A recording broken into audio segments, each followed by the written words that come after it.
तो आज की कहानी उन चार दोस्तों के साथ घटी है जिन्हें रोमांच करने का यानी घूमने का बहुत ही ज़्यादा शौक था। तो चलिए बिना देरी किए हुए इस कहानी को शुरू करते हैं। शैतान का रास्ता कहा जाता था इस रास्ते को।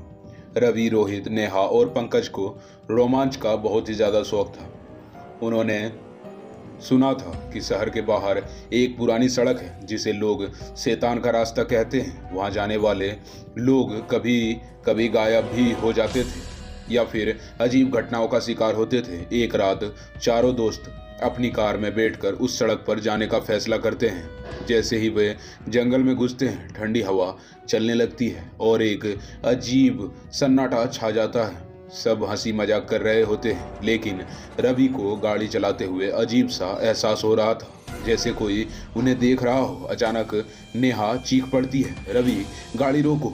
रवि तेजी से ब्रेक लगाता है। सामने एक औरत सफ़ेद साड़ी में खड़ी होती है, लेकिन उसका चेहरा धुंधला होता है, जैसे धुआं धुआं हो। पलक झपकते ही सब कुछ गायब हो जाती है। पंकज हंसते हुए कहा, अरे भाई, कोई पागल होगी। तभी गाड़ी का इंजन बंद हो जाता है। रवि बार बार स्टार्ट करने की कोशिश करता है, लेकिन कुछ नहीं होता।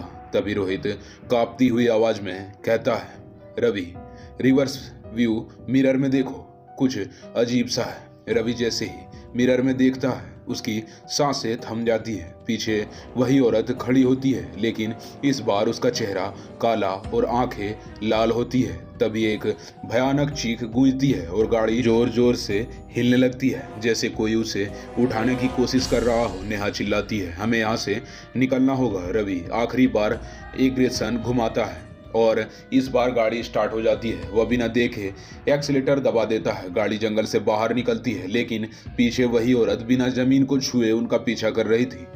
जब वे शहर पहुंचते हैं तो सबके चेहरे डर से सफ़ेद हो चुके थे। पंकज पीछे मुड़कर देखता है और उसका मुंह खुला का खुला रह जाता है। गाड़ी के पीछे खिड़की के बाहर वही औरत भाग रही थी। फिर अचानक एक जोर का झटका लगता है और सब कुछ सामान्य हो जाता है। वे चारों एक दूसरे को घबरा कर देखते हैं। जैसे ही रवि गाड़ी से बाहर निकलता है, वह चौंक जाता है। वे वापस उसी जगह पर खड़े थे जहां से उन्होंने सफ़र करना शुरू किया था। सड़क के किनारे एक बूढ़ा आदमी खड़ा था। उसने धीमी आवाज में कहा, बेटा, इस रास्ते पर कोई जिंदा इंसान नहीं चलता, ये शैतान का रास्ता है। रवि धीरे धीरे गाड़ी के बोनेट की ओर बढ़ता और बिल्कुल सन्न रह जाता है। वह खून से सना एक हाथ का निशान गाड़ी की बोनेट पर देखता है। तो कहानी अभी यही खत्म नहीं हुई, कहानी ये आगे तक जाएगी। तो आगे कहानी हम अगले पार्ट में जानेंगे।